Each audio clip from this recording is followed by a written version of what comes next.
এই গ্রামের প্রতিটি গলি আমার চেনা, প্রতিটি মুখও, কিন্তু জীবনটা এখনো অচেনা।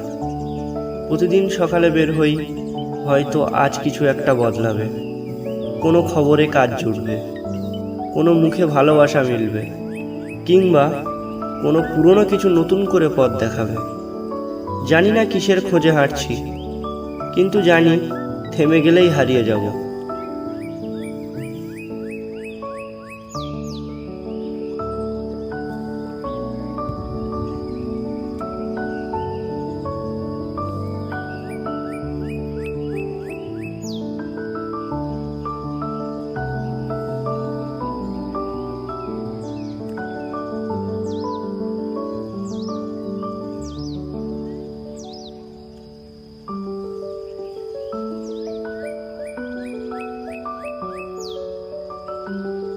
কিরে হাসানুর, আবার এলি?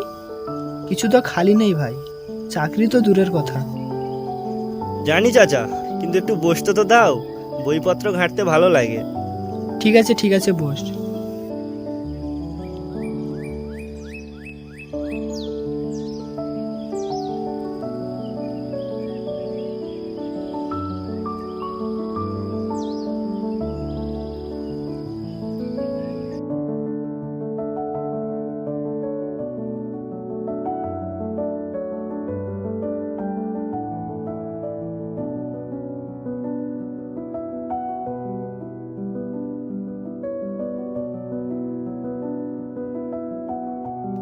10 বছরের পুরনো চিঠি।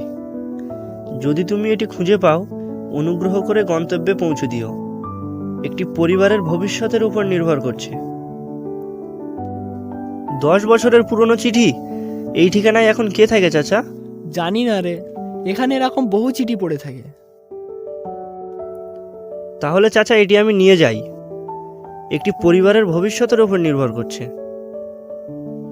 ঠিক আছে, নিয়ে যা, দেখ কারো কোনো সাহায্য করতে পারিস কিনা। ঠিক আছে ঠিক আছে, সাবধানে যাস তাহলে।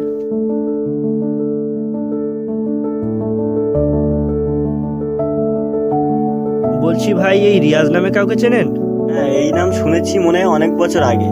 ওই শিমলাটি গ্রামে রিয়াজ নামের বুড়ো ছিল, এখন কোথায় আছে জানি না। আচ্ছা ঠিক আছে, তাহলে আমি আসি।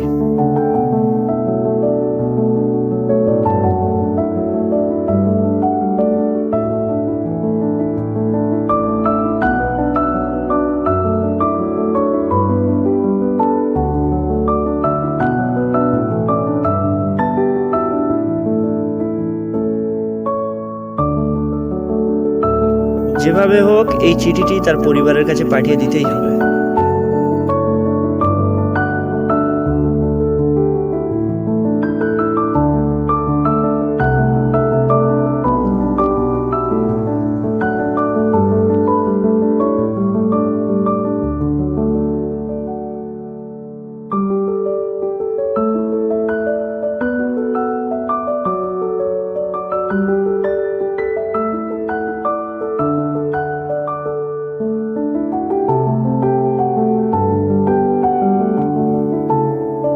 বলছি দাদু, এই 10 বছর আগের রিয়াজ নামে কাউকে চেনেন?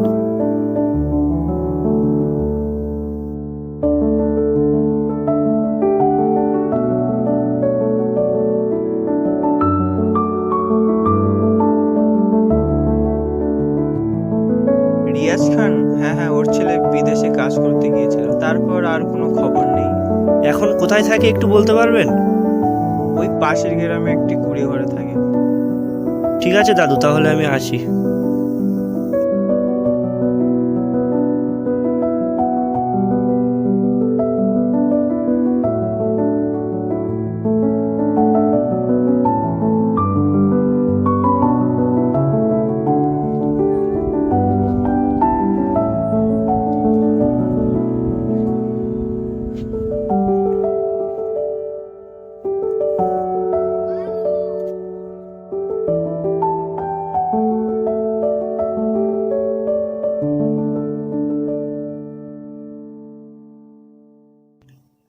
এটা কি রিয়াজ দাদুর ঘর? হ্যাঁ, কে?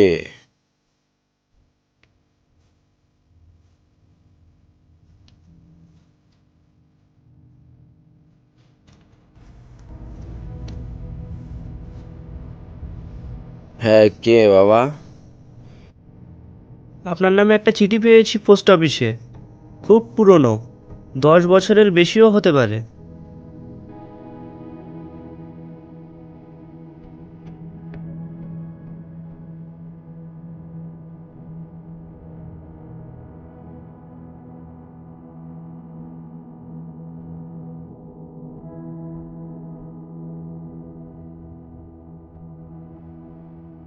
বাবা, আমি এখনো বেঁচে আছি।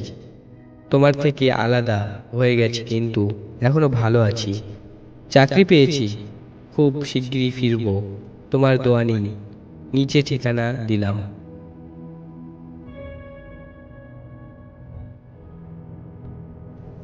এই চিঠির জন্য আমি কত বছর অপেক্ষা করেছি বাবা। কেউ বিশ্বাস করতো না যে আমার ছেলে ফিরবে।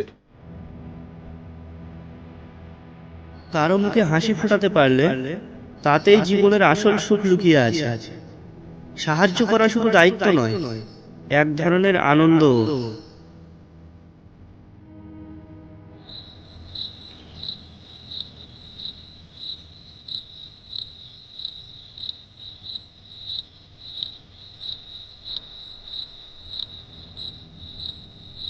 কি এটা চাচা? আমরা তোর মানবিকতা দেখে খুশি হলাম। আমাদের এনজিও সমাজ উন্নয়নের কাজে তোকে নিয়োগ করা হলো। ঠিক আছে, তুই থাক তাহলে, আমি এখন যাই।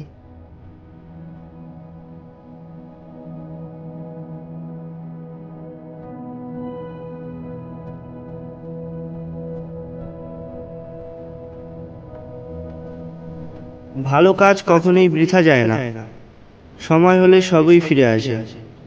যেমন করে ফিরে এলো এক অদৃশ্য চিঠি।